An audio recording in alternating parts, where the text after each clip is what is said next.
but I want you to finish the rest of this poem.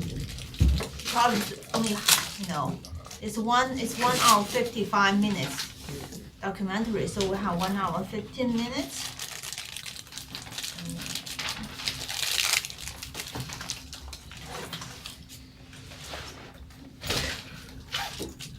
And the next class we talk about it, okay? Right of the ideas. Okay, so while you're listening, I'm going to talk to you about, your grade and other stuff. And I'll be in that room. So I will call your name after you finish. You go back and I will tell the person who returned, who the next person will talk to. Okay? Make sense? Yeah. All right. So I'm going to start showing this.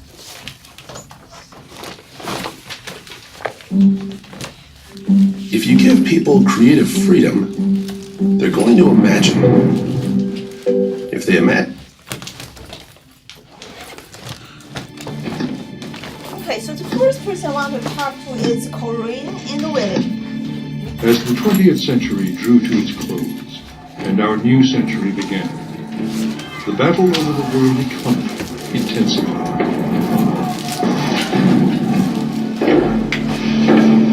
Some people feared globalization and questioned the benefits. Others welcomed them. Millions of people today are better off than they would have been without those trends and developments, without globalization. And very few people have been harmed by them. When the terrible events of September 11th seemed likely to drive the world deeper into a recession, new questions emerged about the perils of the new world economy.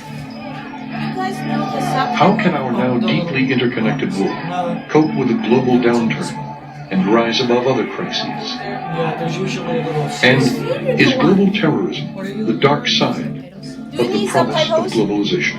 No? No. Okay. You can't get away from the fact that globalization makes us interdependent. So it's not an option to shed it. So is it going to be on balance positive or negative? This is the story of how the new global economy was born. A century-long battle as to which would control the commanding heights of the world's economies, governments or markets. The story of intellectual combat over which economic system would truly benefit mankind. The story of epic political struggles to implant those ideas on the nations of the world. Part of what's happened is a capitalist revolution.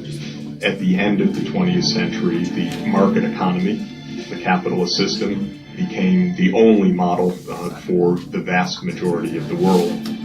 This economic revolution has defined the wealth and fate of nations and will determine the future of the planet. This new world economy is being driven by technological change and by political change, but none of it would have happened without a revolution in ideas. Tonight, the battle of ideas that still divides our world.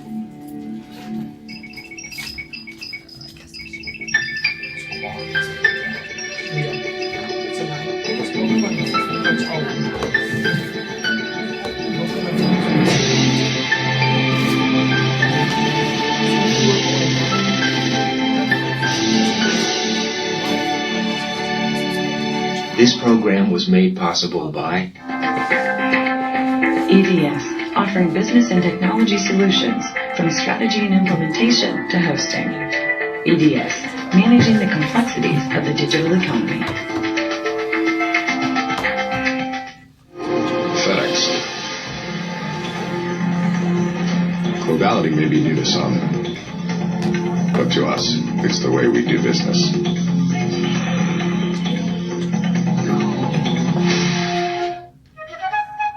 We're reinventing the energy business as we develop American oil and gas, next-generation clean fuels, and renewables like solar power. We're the people of BP. Additional funding was provided by the Pew Charitable Trust, the John Templeton Foundation, the Smith Richardson Foundation, the Corporation for Public Broadcasting, and by contributions to your PBS station from viewers like you. Thank you.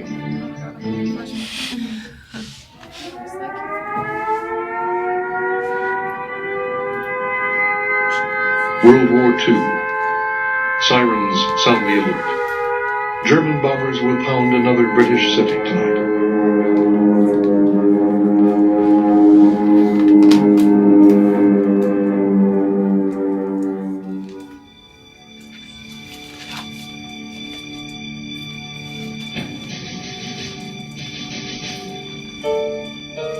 During the Blitz, the two most important economists of the age shared air warden duty on the roof of King's College. An English gentleman and an Austrian exile, personal friends, but intellectual rivals.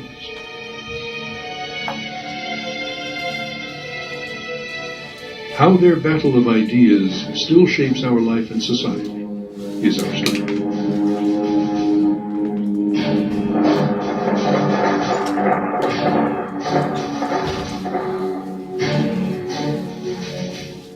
John Maynard Keynes helped the Allied governments defend freedom by planning their wartime economies. Friedrich von Hayek thought government interference in the economy was a threat to freedom. The debate over market forces, whether you have an economy that's based upon prices or estate planning, has been at the very heart of the economic battles of the last 100 years. For decades, the ideas of John Maynard Keynes dominated the economies of the Western world. Keynes felt that the market economy would go to excesses, and when things were in difficulty, the market wouldn't work. Therefore, the government had to step in. Hayek felt that the market would eventually take care of itself. It was only when Hayek was a very old man that his ideas began to prevail and the world began to change.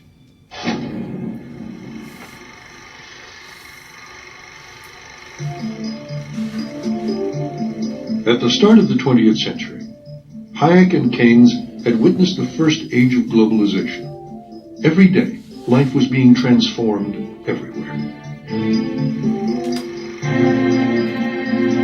Technologies like the telegraph and the telephone revolutionized communications. Steamships and railways made the world a smaller place. Tens of millions migrated without the need for passports. Keynes described this global market in which trade flowed freely. The inhabitant of London could order by telephone, sipping his morning tea, the various products of the whole earth, and reasonably expect their early delivery upon his doorstep. Militarism and imperialism, of racial and cultural rivalries, were little more than the amusements of his daily newspaper. What an extraordinary episode in the economic progress of man was that age which came to an end in August 1914.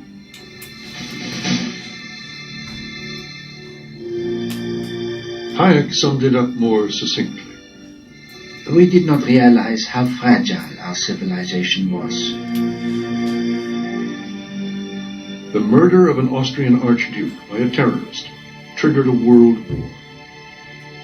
It would be almost 80 years before there was once again a truly global economy.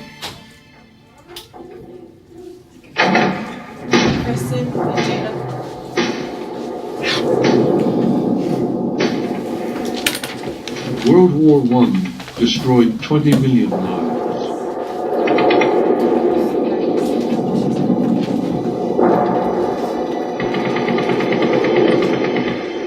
It laid a whole continent to waste. There was blood and carnage amidst the beauty of the Italian Alps, where the armies of Austria and Italy were fighting.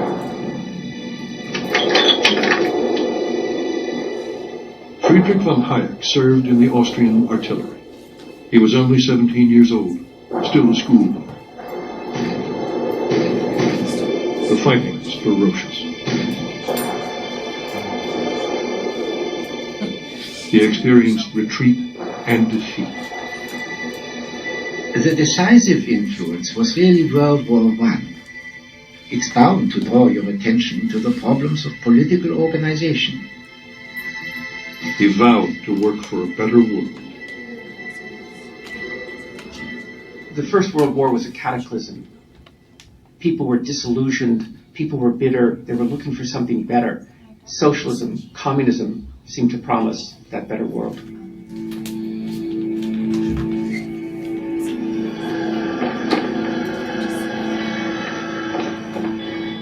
By overthrowing the old order, the Russian Revolution aimed to deliver that better world.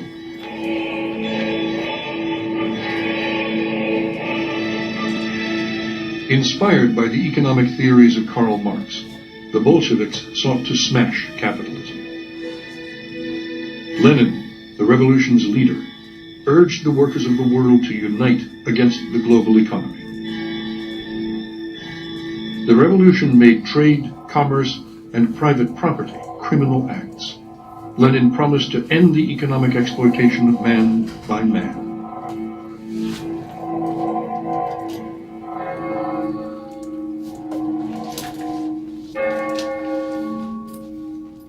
The man who was destined to be Hayek's great intellectual rival was a brilliant young academic at Cambridge University.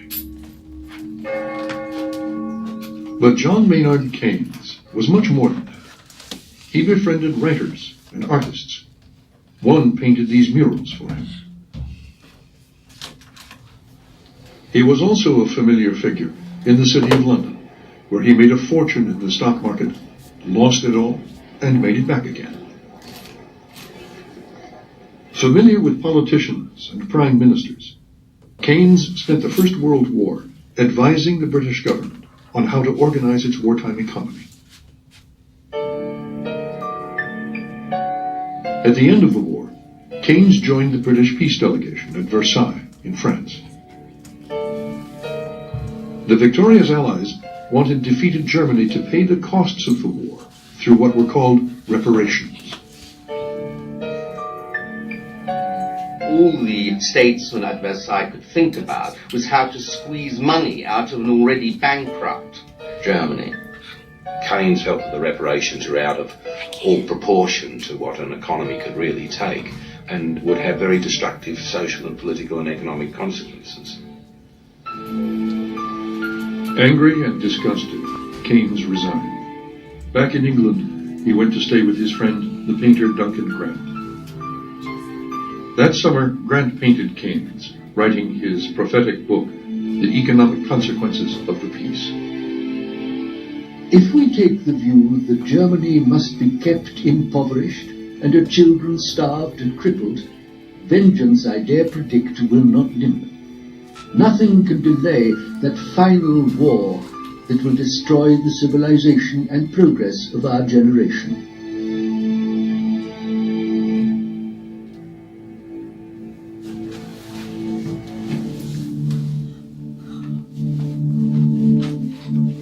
Austria had lost the war and its empire. Vienna was a cold and hungry city. Revolution was in the air.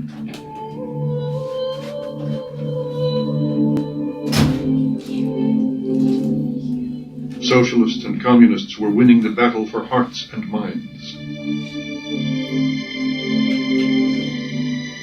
Young and idealistic, Friedrich von Hayek enrolled at the University of Vienna. It was during the war that I more or less decided to do economics. I really got hooked. Socialism seemed to promise a more just society. Albert Zleininger, a former pupil and disciple of Hayek.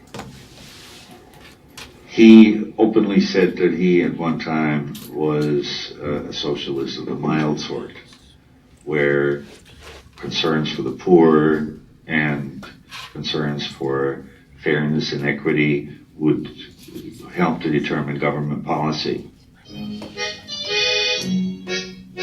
Much of Vienna's intellectual life took place outside the university, in the coffee houses, across the Ringstrasse. There were informal seminars for those who loved discussion and argument. Hayek joined the circle of a passionate libertarian called Ludwig von Mises. Von Mises believed markets, like people, needed to be free from government meddling. Ludwig von Mises was the preeminent economist of the Austrian school. The distinguishing hallmark of the Austrian school of economic thought is that markets work and governments don't. Von Mises predicted that the new Soviet socialist economy would never work, precisely because the government controlled wages and prices. What von Mises said is that the great flaw of socialism is that it doesn't have a functioning price system to send all the signals to consumers and producers as to what something is worth. That these prices are at the very heart of what makes a functioning economy work. You can think of them as traffic signals. And if you don't have them, what you get is a system that doesn't work, or you get chaos.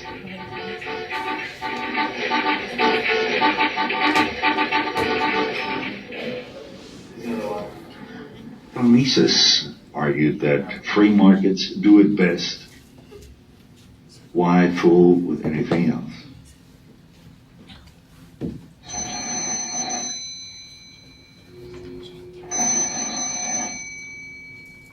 In Soviet Russia, it seemed as if von Mises' predictions were coming true. Lenin had abolished what he saw as the chaos of free markets. The state controlled the economy. Wages and prices were fixed. But the great Marxist experiment was in trouble. Lenin had an economic disaster on his hands. Soviet Russia was a grim place, haunted by cold, famine, hunger, and death.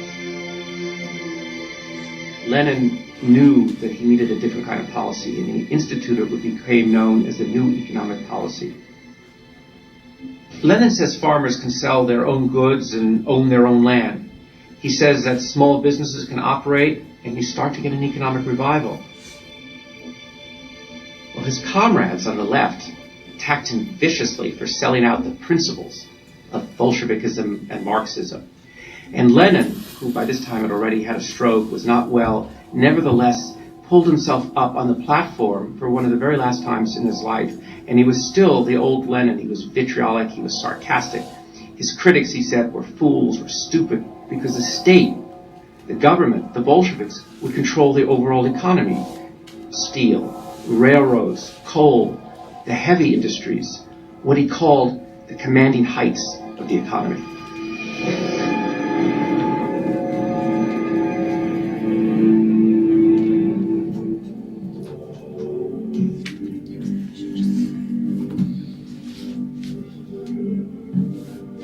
Within a year, Lenin was dead.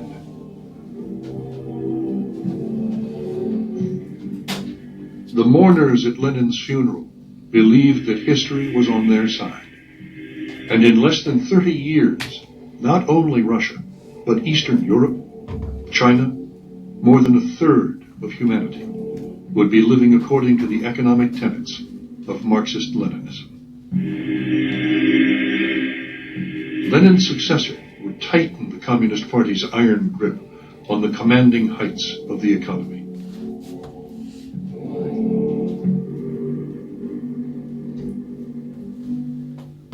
Joseph Stalin introduced central planning. Under him, the Communist Party planned and managed every aspect of the economy. While communism seemed to be forging ahead, capitalism looked to be doomed.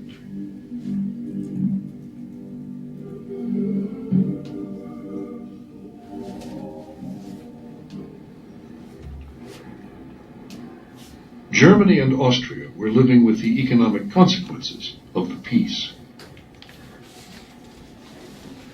Forced to pay unbearable war reparations, the defeated governments simply printed more money. The result? Inflation. More inflation. Hyperinflation. It took a basket full of paper money to go shopping. You saw people carrying their money on wheels because you had to pay for a piece of bread billions of Reichsmark. Hayek, who was working at a statistical research institute, needed 200 pay raises in 8 months.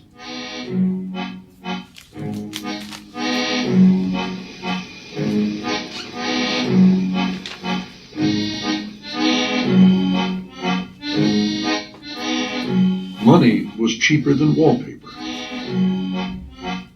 Million-mark notes lit stoves. Shoes that cost 12 marks in 1913 sold for 32 trillion marks in 1923. In Hitler's favorite beer keller, a glass of beer cost 1 billion marks. Hyperinflation wiped out the savings of the middle class. And that was one of the reasons for the success of the Nazis, of Hitler. They got support from these people who lost their fortunes. Hayek would always see inflation as an evil that corroded society and undermined democracy. The fight against inflation became a cornerstone of his economic philosophy.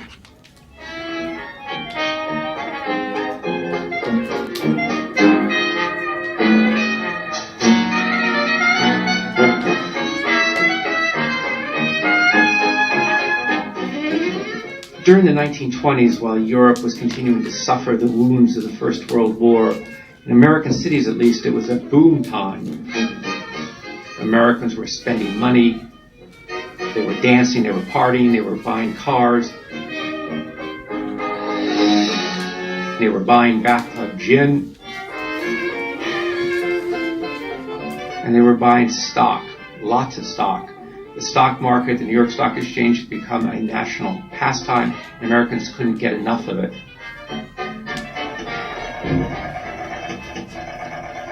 And the favorite stock of the day were in these new radio companies. Radio was like the internet of the 1920s, an industry that had come from nowhere. And the number one glamour stock was RCA, which in just a few years went from $1.50 a share to $600 a share. Americans couldn't get enough of it. It was a classic stock market bubble.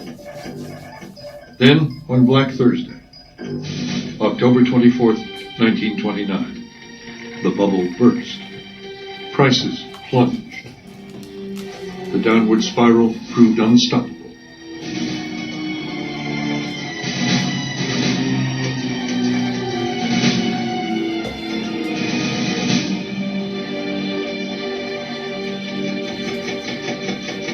Eight hours after the market had closed, the ticker tape machines were still tapping out the bad news. The stock market crash started America's slide into despair. During the 30s here, it was a complete and utter collapse. From the people's point of view, it was despair, as values and prices spiraled ever onward and downward. It left them with no ability to earn, no ability to repay, no ability to spend, no ability to consume.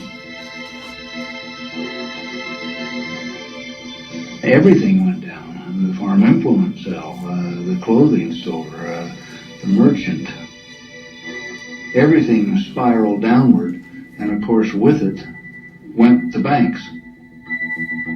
People panicked.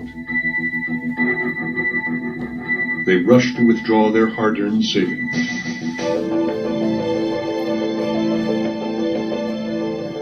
A run on a bank means lines through the lobby and out the front door and down around the block. People waiting day and night to get out to see if they could withdraw their cash. The millions that could not lost everything.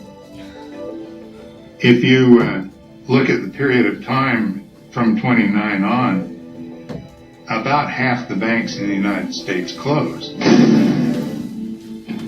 The government failed to halt the downward spiral. In fact, it made things worse. Private construction virtually ceases.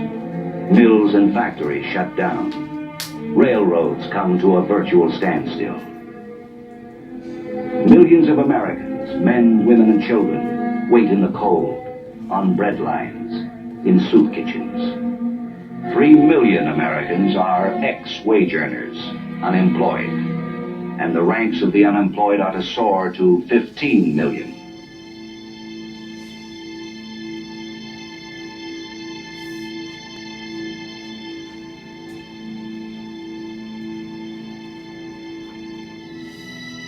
Banks collapsed. Industry ground to a stop. Millions were out of work.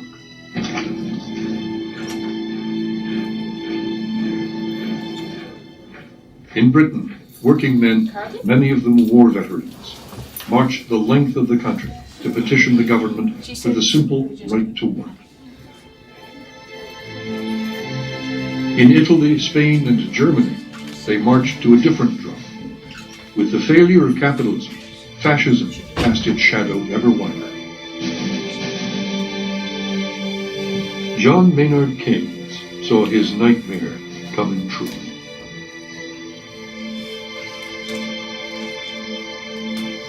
In Cambridge, Keynes set out to save capitalism from itself by writing a book about what caused the Great Depression and what to do about it.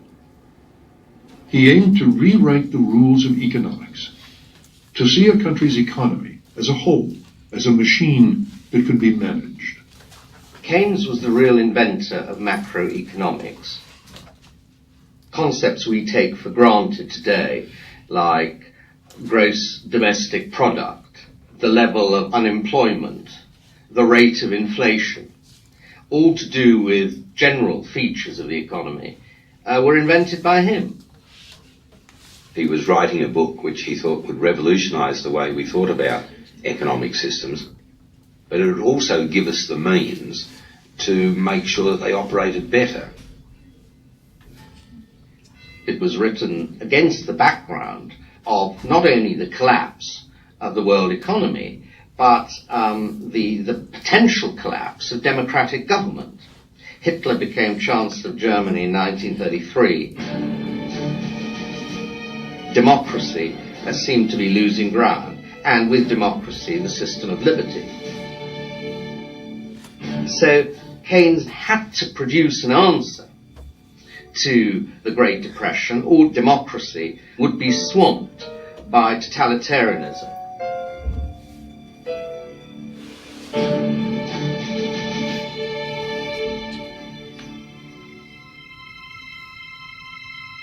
The new American president, Franklin Delano Roosevelt, was staring economic disaster in the face.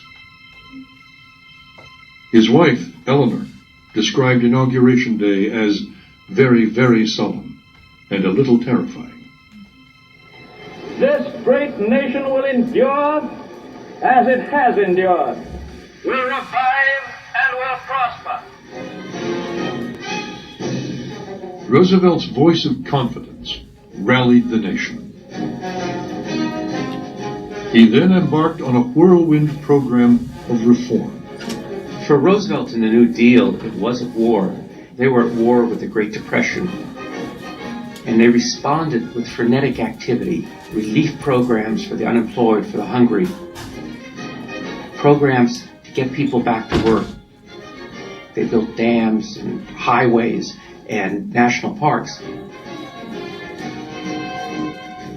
At the same time, they instituted a program of regulating capitalism in a way that had never been done before in order to protect people from what they saw as the recklessness of the unfettered market. Privately, Roosevelt feared the market system had failed. So he created an entire alphabet of new agencies to regulate banks, the stock market, capitalism itself. New headquarters built for the Interstate Commerce Commission celebrated government regulation, which reined in market forces and curbed capitalism.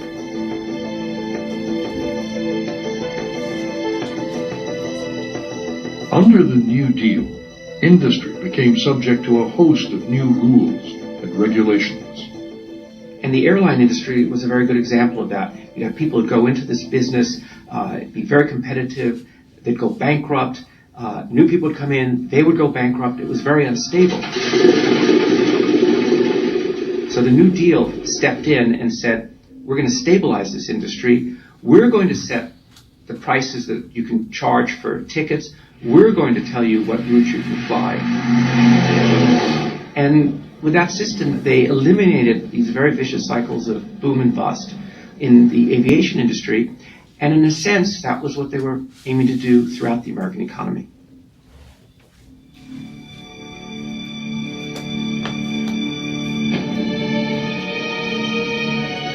In 1936, John Maynard Keynes finally published his General Theory, a brilliant analysis of how to fight the Depression. By showing governments that it was possible to manage their economies, Keynes made himself the most influential economist of the age. Keynes' solution to the unemployment was for the government to spend the money and restore and maintain full employment. Governments, said Keynes, should spend against the wind. In good times, they should reduce their spending and build surpluses. In bad times, like the Great Depression, they should step up spending, run deficits, and put purchasing power into the hands of working people. He gave people hope that unemployment could be cured without concentration camps.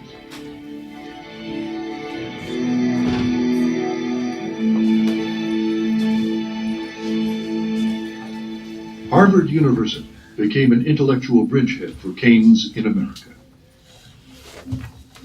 John Kenneth Galbraith was one of Keynes' leading apostles. I've said many times, I think had something, maybe quite a bit, to do with bringing Keynes across the Atlantic. I came back to find a whole group of people here who had also read the General Theory, and this was a breath of hope and optimism. In Washington, Keynes' ideas would begin to turn economics policy upside down. Governments would learn to live with a little inflation to keep unemployment low.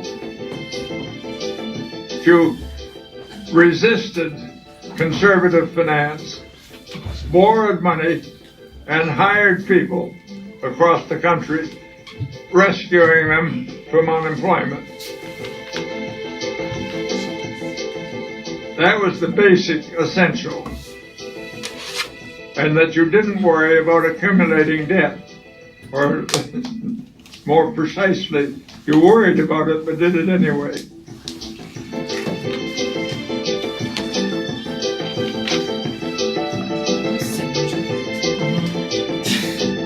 Keynes' ideas began to gain ground.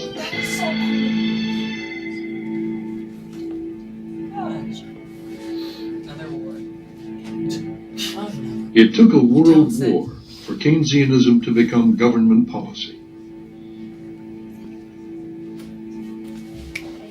As the U.S. government borrowed money and pumped it into the war effort, high unemployment ended and the Depression disappeared. Men and women to make the uniforms, machinists to make the guns and ammunition, auto workers to produce the jeeps and trucks, to build the ships and tanks, civilian soldiers to turn out the fighters, the bombers. In charge of wartime wage and price controls, John Kenneth Galbraith saw the economy rebound. One could not have had a better demonstration of the Keynesian ideas. And I think it's fair to say that as a young Keynesian in Washington, in touch with the other Keynesians there, we all saw that very clearly at the time. In a radio broadcast, Keynes expressed his hope that what worked in war would work in peace. If expenditure on armaments really does cure unemployment, the grand experiment has begun. Good may come out of evil. We may learn a trick or two which will come in useful when the day of peace comes.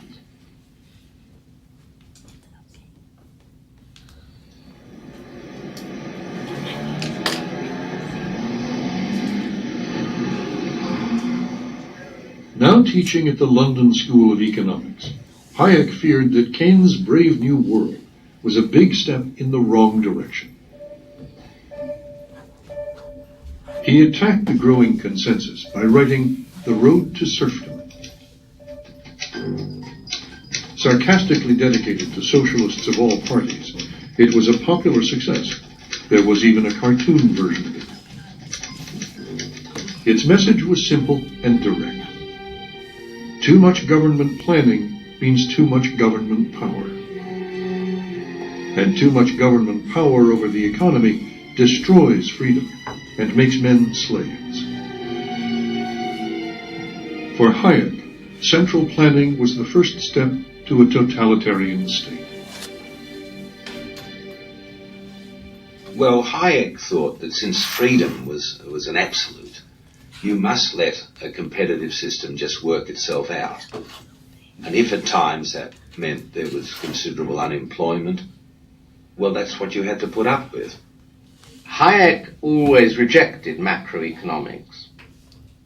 He rejected any government intervention during the Great Depression itself. Whereas Keynes was an activist, said in the long run we're all dead. And in the long run, if we allow things to go on without remedy, we get lots of Hitlers, lots of wars, lots of Stalins. Now, who was right? Most people would have agreed with Keynes when he wrote this to Hayek. What we want is not no planning, or even less planning. We almost certainly want more. In the battle of ideas, Hayek was on the losing side. I had a fairly good reputation as an economic theorist in 1944 when I published The Road to Serfdom. And it was treated, even by the academic community, very largely as a malicious effort by a reactionary to destroy high ideals.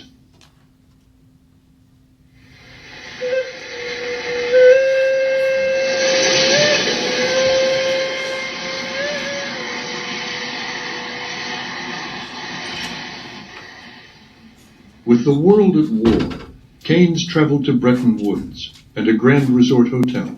Jacob and Alan.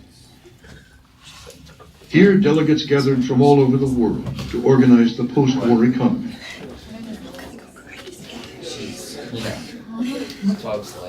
The Bretton Woods Conference created the World Bank and the International Monetary Fund. They were designed to bring stability to the world economy and prevent the unemployment and the depression of the 1930s. Keynes' idealism and humanity were an inspiration. You have never seen such a far-reaching proposal on so great a scale to provide employment in the present and increase productivity in the future. And I doubt if the world yet understands how big a thing we are bringing to birth. Keynes did not have long to live. Ill and overworked, his health gave way, but his reputation and influence outlived him. When Keynes died, Keynes and I were the best-known economists. Then two things happened. Keynes died and was raised to sainthood, and I discredited myself by publishing The Road to Serfdom. And that changed the situation completely. And for the following 30 years, it was only Keynes who counted, and I was gradually almost forgotten.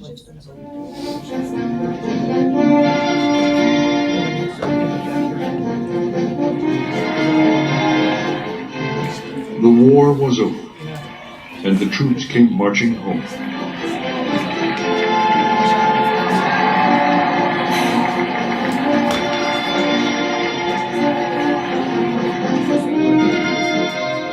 The final summit conference of the three wartime allies took place in a palace in the Berlin suburb of Potsdam. Truman, Churchill, and Stalin came to plan the peace and to redraw the map of Europe. Their different economic systems offered alternative paths to prosperity, but the Great Depression continued to cast its long shadow. There's no doubt that at the end of World War II, there was a tremendous loss of faith in the market economy. You had a feeling in large parts of the world, we don't want to go that way. We want to go a better way.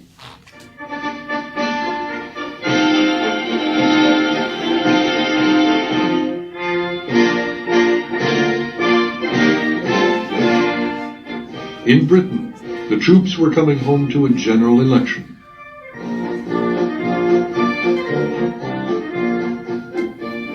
Well, I came back in a troop ship in the summer of 1945. I was a pilot in the Royal Air Force, and I was picked as a 19-year-old to be the Labour candidate. All these soldiers all said, never again, we're never going back to unemployment, Great Depression, fascism, to rearmament. We want to build a new society.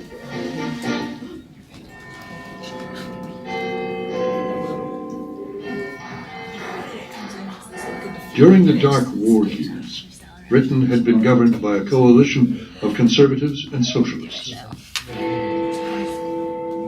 Winston Churchill, the great wartime leader and head of the Conservative Party, expected an easy victory.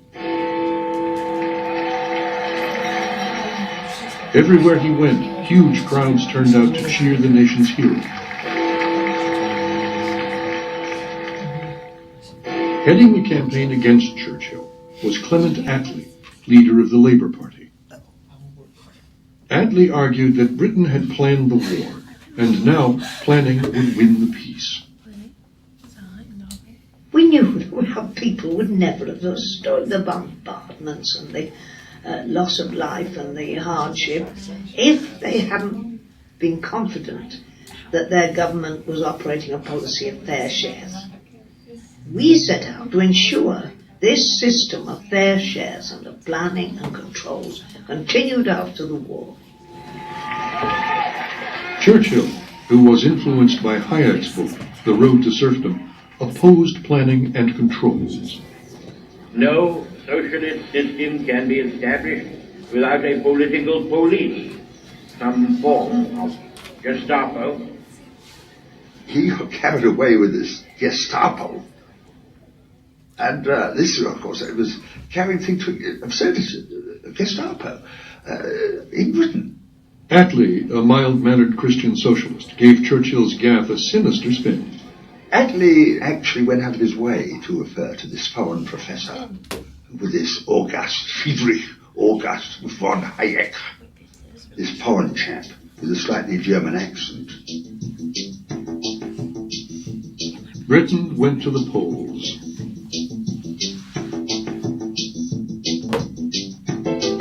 The result was sensational. Here is the state of parties up to 3 o'clock in Viger. Conservatives, 180. Labour, 364. Churchill was out. The people had voted for a new socialist Britain. The Labour Party swept to power simply because the vast majority of people, particularly those men and women in the fighting forces who lived through the dreadful depression years of the 30s, just said, Churchill's done a fine job of war leader, but we don't trust him to win the peace.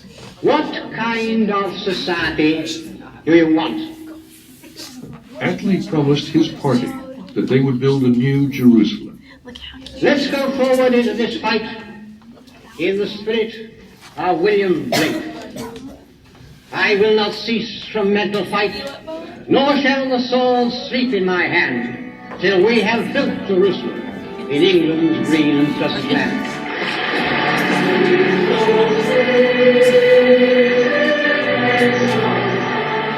William Blake's hymn, Jerusalem, became an anthem for the labor movement. You know, it seemed to people who'd been through a war, it seemed to them natural justice. Why not pool your resources? And so we broke into the concept of the sacredness of private property. When labor took power, private owners were compelled to sell their businesses.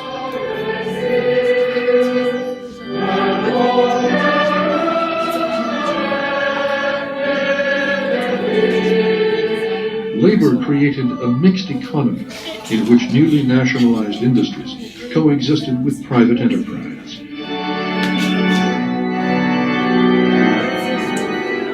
Now, government-owned industries like coal, rail, and steel no longer enriched owners and shareholders, but worked for the common good. So it was an act of regeneration, of renewal. That was the hope. And it was a hope that gave us the welfare state, gave us the National Health Service, gave us full employment, gave us trade union rights, really rebuilt the country from the bottom up. The welfare state provided care, free of charge, from womb to tomb.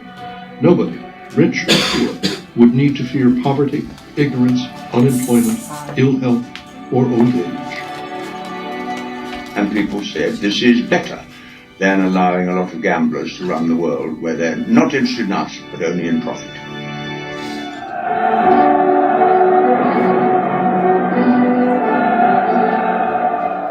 Russia ended the war as a military and industrial giant. With the Red Army and the secret police, Stalin imposed his economic system on half of Europe. The planned economy of Lenin and Stalin had defeated fascism. Scientific socialism seemed to be in the ascendancy. Socialism was on the march. Capitalism and free markets were on the retreat.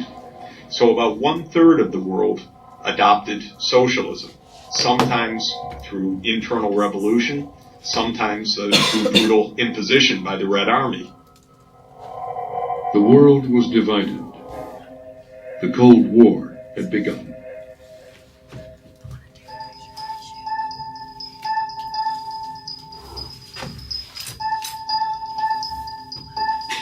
Hayek loved mountains.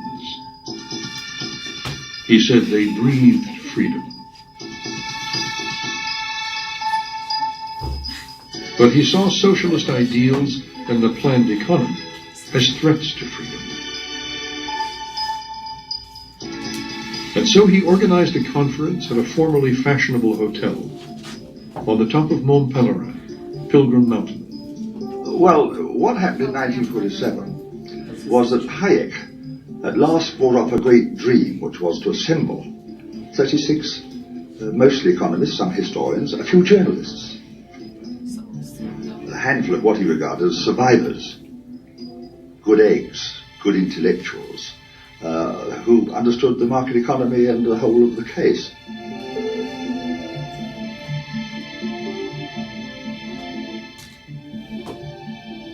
This was Hayek's belief, and the belief of other people who joined him there, that freedom was in serious danger.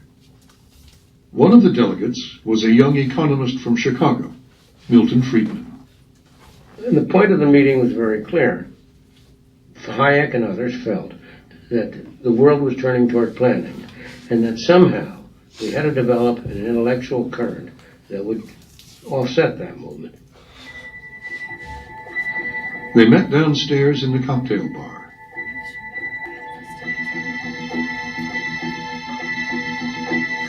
The room and its furniture are not much changed.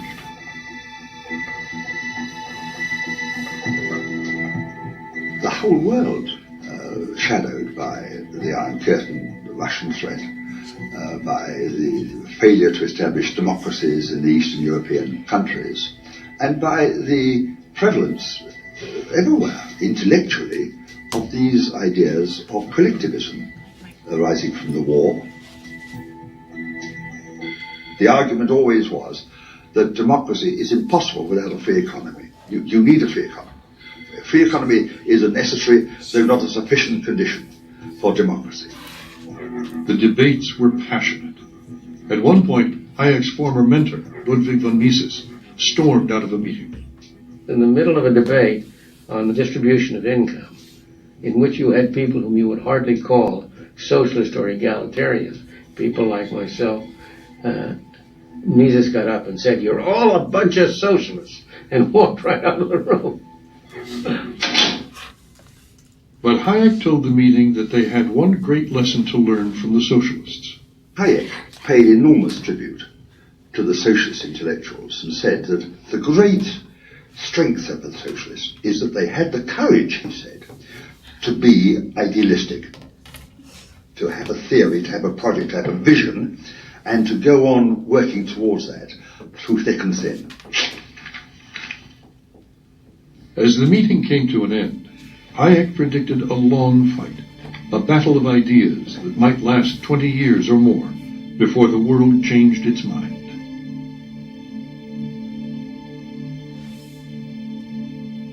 In the meantime, Hayek could see only one gleam of light.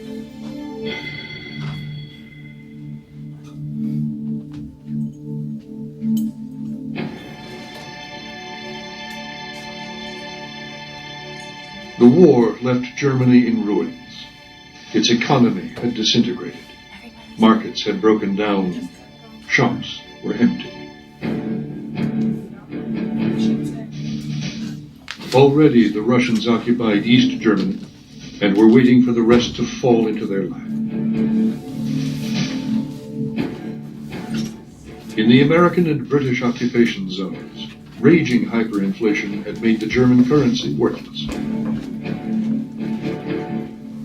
In the winter of 1948, the Allies appointed as Director of Economic Affairs a rotund, cigar-chomping economist named Ludwig Erhard.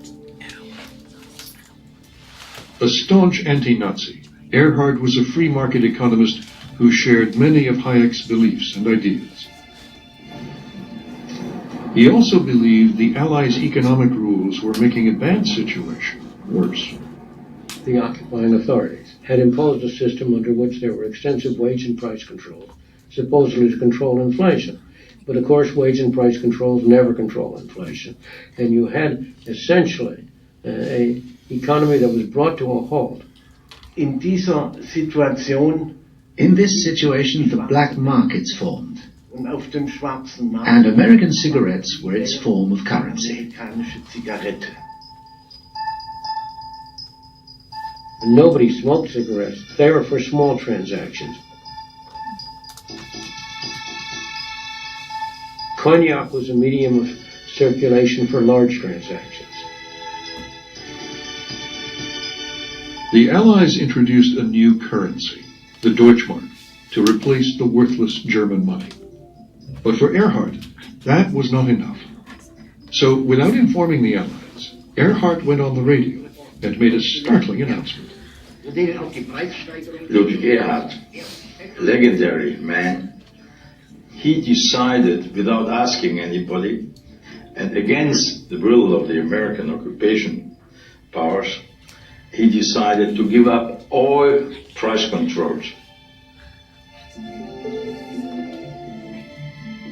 Next day, General Lucius Clay, the man in charge of occupied Germany, demanded to know what Erhard thought he was doing.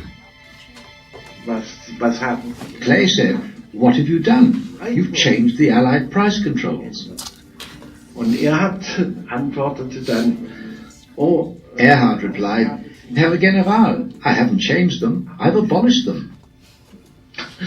Und Clay sagte dann, And Clay said, "My advisors tell me it's a big mistake." großer Fehler gewesen sei. Dann sagte Erhard replied, "Herr General, my advisors tell me the same thing." sagten mir das gleich.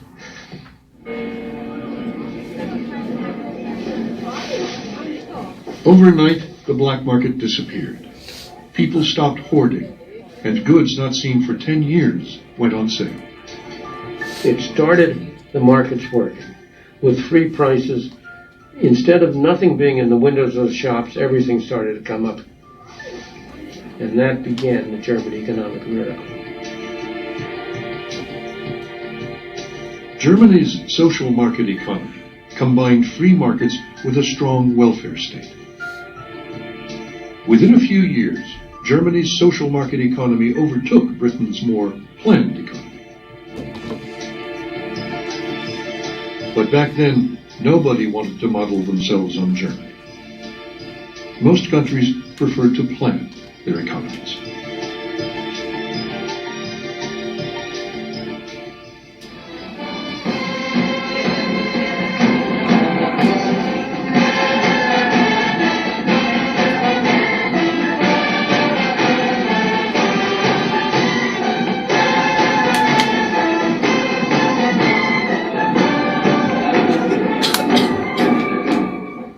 India, the jewel in the crown of the British Empire, the very symbol of imperialism, celebrated its freedom.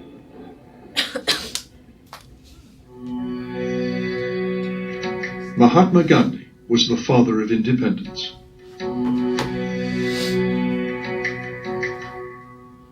His economic ideal was a simple India of self-sufficient villages. Pandit Nehru, the first Prime Minister, wanted to industrialize and combine British parliamentary democracy with Soviet-style central planning. In the 1950s, India was the mecca of all economists. You talk of any economist in the world, and they were advising the Indian government. And the advice was, you must have a state-led model of industrial growth. The public sector must occupy what came to be called the commanding heights of the economy. And that's why steel, coal, machine tools, capital goods, all the areas of heavy industry were in the public sector and not in the private sector. Nehru put his faith in technology. Nehru was a rational thinker, and he wanted to apply science and technology to solve the great mass poverty that prevailed at the time of independence. Under Nehru, central planning became a form of science. Nehru was always recruiting intellectuals in India on his side in the cause of planning. And there was this genius statistician, Mahalanobis, who was head of the Indian Statistical Institute. Nehru asked Mahalanobis to think about how to plan an economy. The brilliant Mahalanobis succeeded in expressing the entire Indian economy in a single mathematical formula. Let YT equal national income, CT equal consumption, and KT equal investment at time into open bracket 1 plus lambda k beta k close bracket minus 1 are fractions of investment allocated to industries producing capital goods, that is K sectors, and consumer goods, that is C sectors respectively. We shall write. People believed this perfect mathematical model could be applied in a less than perfect world. And at that time, Mahalanobis' model was hailed as one of the pioneering mathematical models for planning in a mixed economy. And that made Mahalanobis very influential. India became the model of economic development for newly independent nations.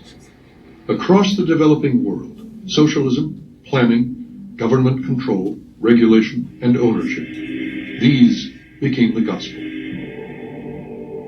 All over Africa, people looked to socialism to lead them out of poverty. Across South America, governments chose state control as the way to modernize. The apparent success of communist countries like the Soviet Union and China seemed to show the way.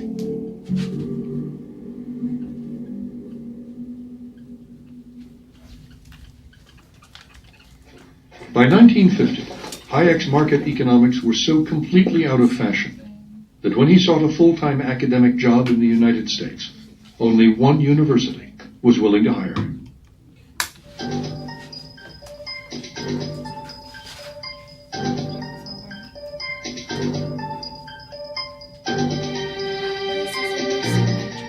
Chicago has always been an exceptional place,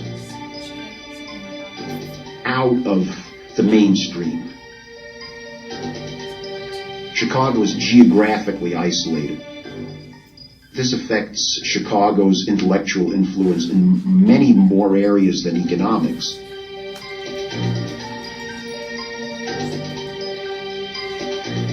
The University of Chicago's intellectual influence would grow. 8 professors and another 11 economists from Chicago went on to win Nobel Prizes. Gary Becker is one of them. When I came as a graduate student to Chicago in 1951, I was flabbergasted by how stimulating the atmosphere was. I had been a very good student at Princeton. My first day in Friedman's class, he raised a question, I answered. He said, "That's no answer, that's just rephrasing the question." That was the example of how blunt people were. Nobody was very polite. And people were interested in ideas and argument, and not in making sure you didn't ruffle anybody's feathers. If you're sitting in a seminar room and somebody up there is saying something which, if imbibed by your students who are sitting in that same room, is going to lead them astray, it's up to you to call that guy right now and not later. And that, I think, is sort of the spirit that prevailed in the Chicago workshop system. There wasn't that much fighting in the lunches. They were pretty cordial.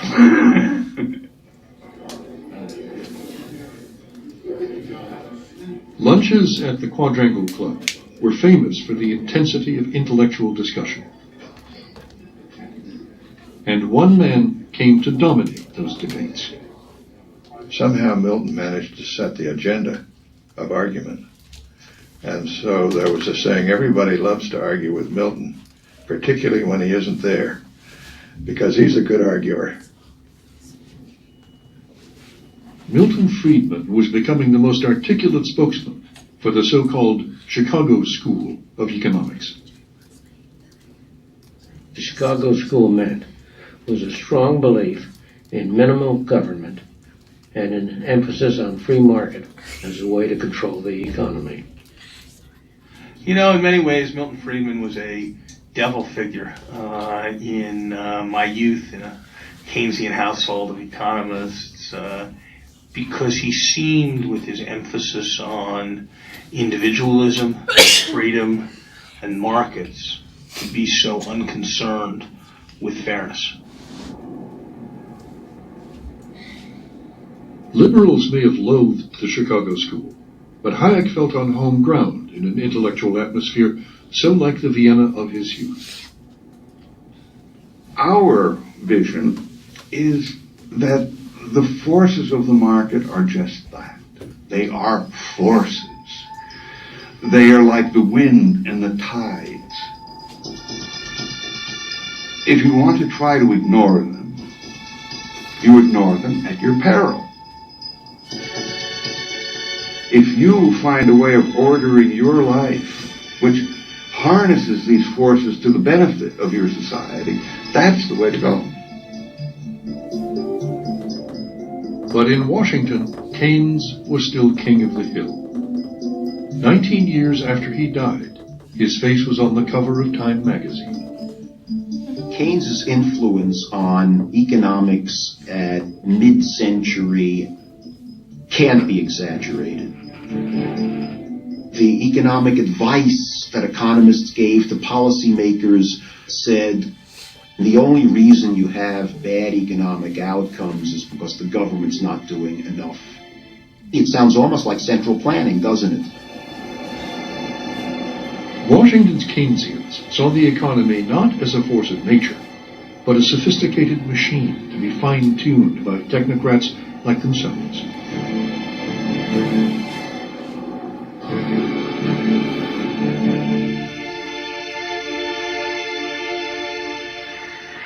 The Keynesian consensus was summed up when that most Ivy League of presidents, John Kennedy, received an honorary degree from Yale. It might be said now that I have the best of both worlds, a Harvard education and a Yale degree. For For JFK, Keynes had won the argument. The battle of ideas was over. What is at stake in our economic decisions today is not some grand warfare of rival ideologies which will sweep the country with passion, but the practical management of a modern economy. What we need is not labels and cliches, but more basic discussion of the sophisticated and technical questions involved in keeping a great economic machinery moving ahead. Kennedy's Council of Economic Advisers had drafted his speech along Keynesian lines. We thought it was a great day when Kennedy decided to give that speech at Yale and to talk about economic policy. That speech suggested that we had won over Kennedy. We had won the heart and mind of the president.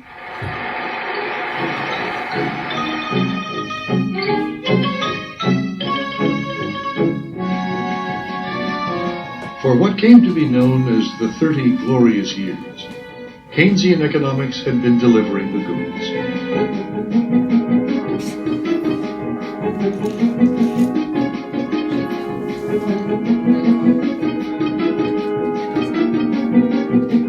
Europe, Japan, and America all saw high economic growth and rising standards of living.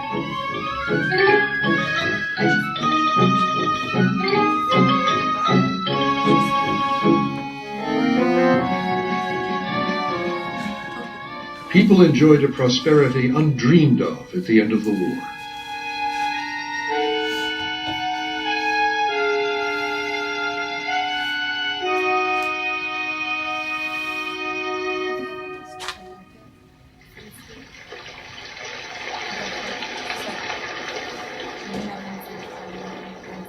When Hayek moved back to his native Austria, he was depressed.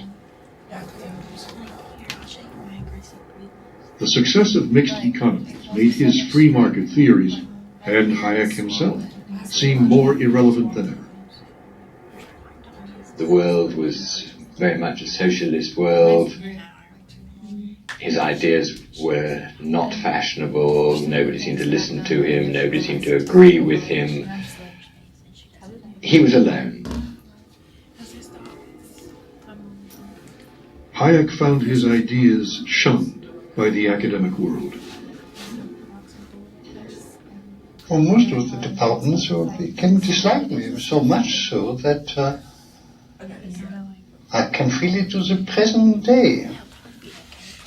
That economists are very largely tend to treat me as an outsider. He was living in a provincial town and stuck in a rut. But the outside world was beginning to change. Skimming the newspaper in his usual restaurant, Hayek read how inflation and unemployment were rising at the same time. There was a new word to describe it: stagflation.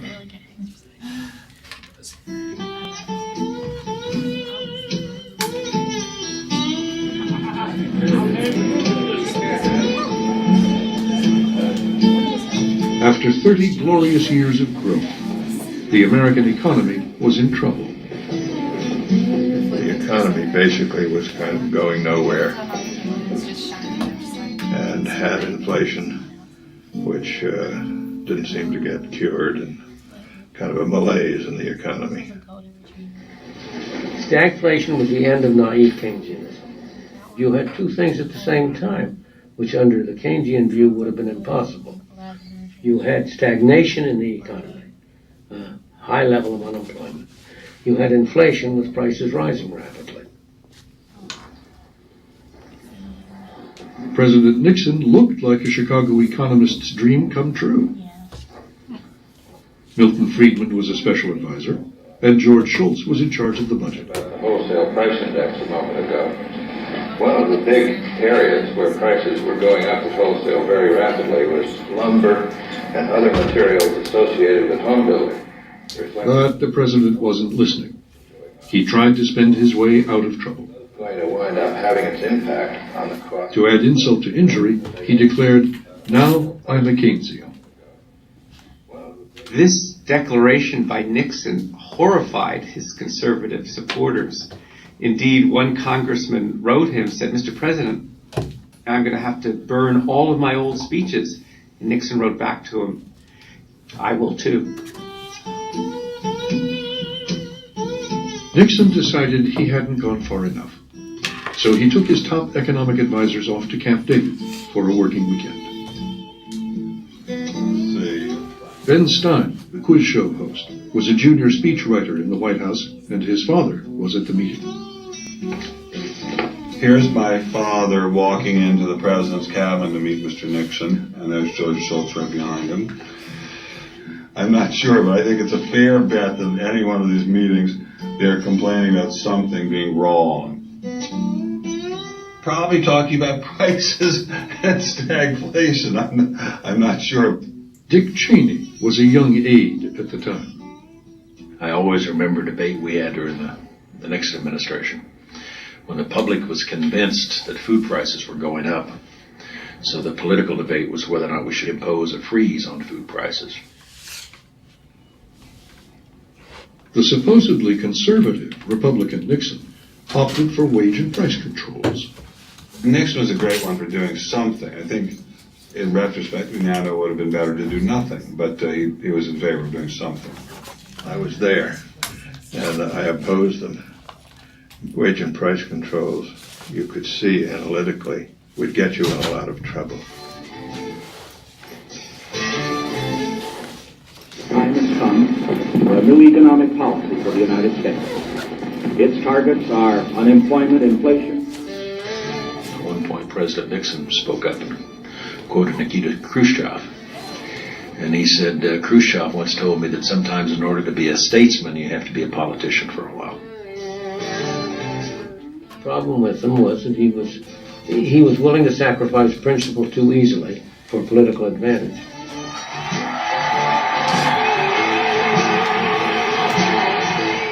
The voters liked the president's war on prices.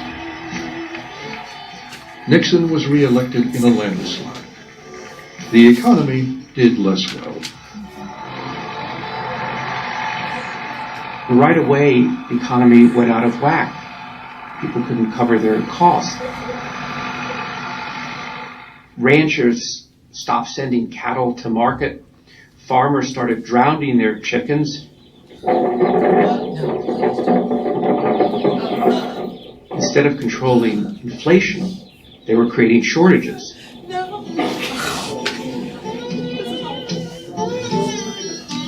And prices just kept on rising. All right, we stop here, right? Okay, so I hope you enjoyed this, and I want you to finish the rest of it. There's probably another half an hour. So it's on YouTube. What you Google is called Commanding Heights. Commanding Heights, the battle of the ideas. Okay, and we talk between next class.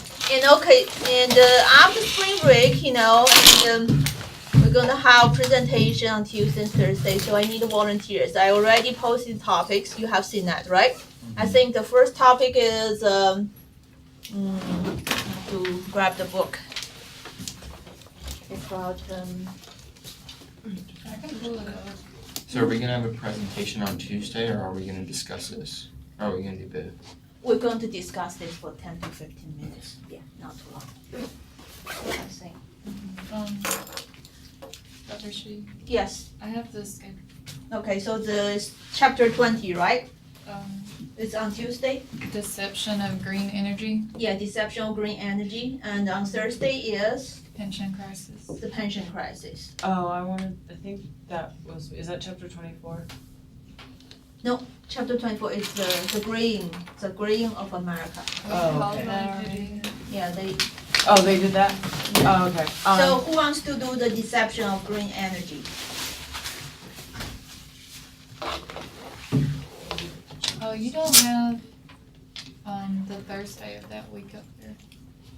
Oh, I don't have the, yes, Thursday I will be gone. Okay, so It's my phone. It's your phone. Just a second.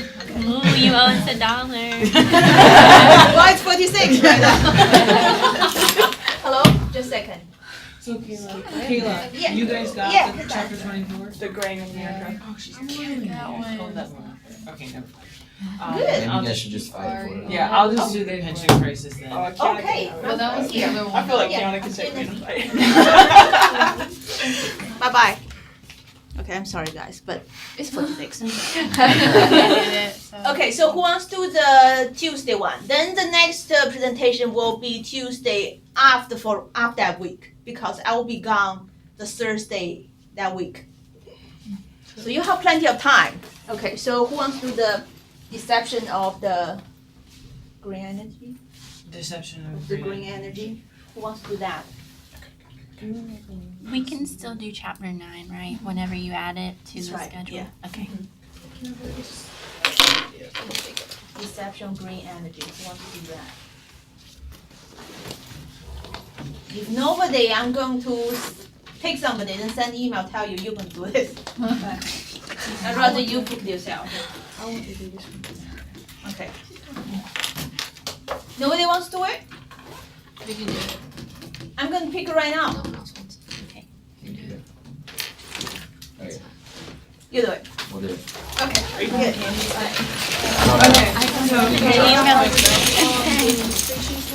Okay. Send me